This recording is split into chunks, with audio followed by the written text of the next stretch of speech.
Emma and Laura Stone Dern. wasn't even. I mean, she had a couple of like, Without- I'm going to confront Dad in the dressing room. Without that moments. scene they showed for her clip, There that's a wouldn't- nothing performance. Absolutely. So this wasn't like a real like nail biter. It's like, okay, give it to Nail biter is a sporting event where the outcome is not clear until the very end.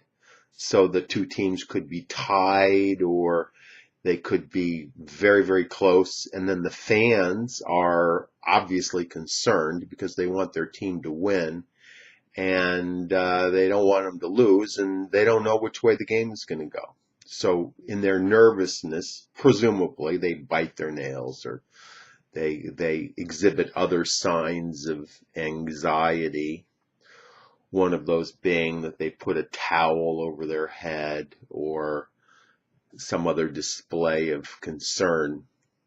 The concept can also be expanded to other events, usually a contest of some type, but not necessarily, where the outcome is not certain and where the people are concerned. But it has a certain level of frivolousness. So if it's something real serious and you say it was a nail biter, then that's being kind of insulting towards the thing that's serious. So for example, if somebody were in a car accident or they were gonna, they went to the hospital and you called it a nail biter, then people might consider that to be insulting. There's another expression that's called a cliffhanger, which nowadays is used for television, and back in the olden days it used to be used for movies, and that was where they would end one show with the hero in suspense, typically in some very dangerous situation, where the viewer would have to come back the following week to find out what happened to the hero. And then generally the hero gets out of the difficulty somehow, so it's not really serious suspense, but it keeps the viewers coming back.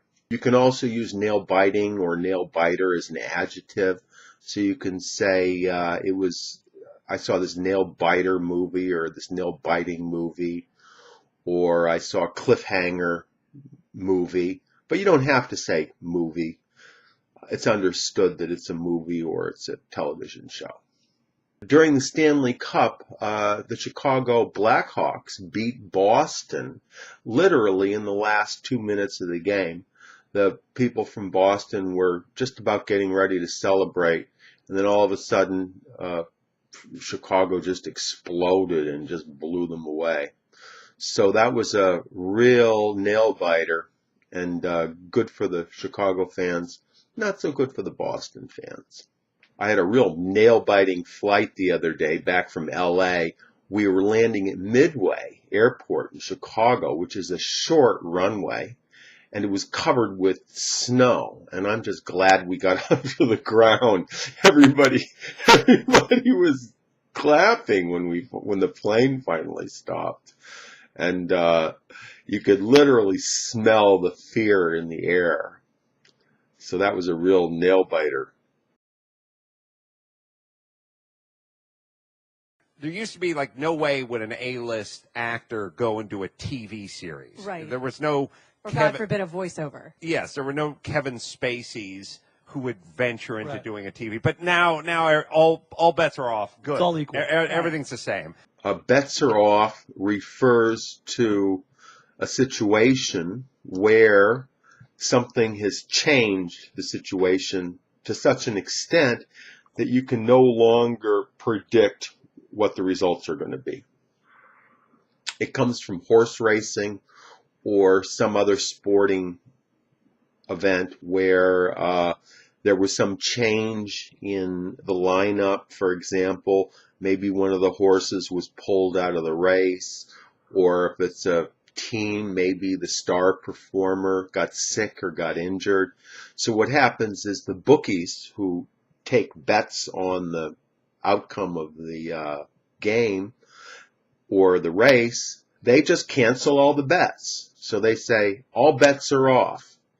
That means that every bet that was placed on the contest has been canceled. So that actual real life scenario gets transferred to everyday life, where people think they know what's going to happen, and then some new event takes place, and so they have no idea what's going to happen, and they have to kind of refigure it from scratch.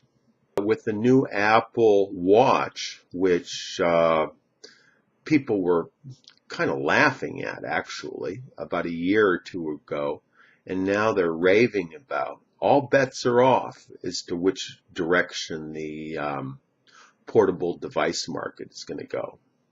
Rahm Emanuel was expected to win the election in Chicago a few weeks ago and get reelected as mayor, but he didn't get 50%.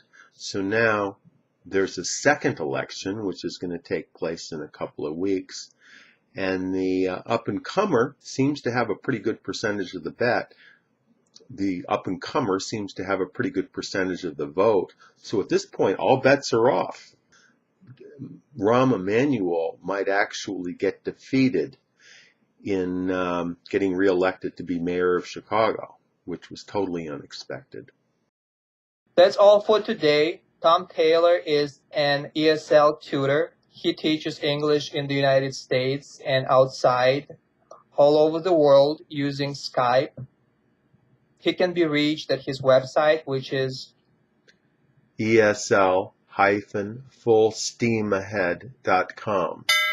Click on this link and check out his website and email with questions. Thank you, Tom, and I'll talk to you next time. Thank you.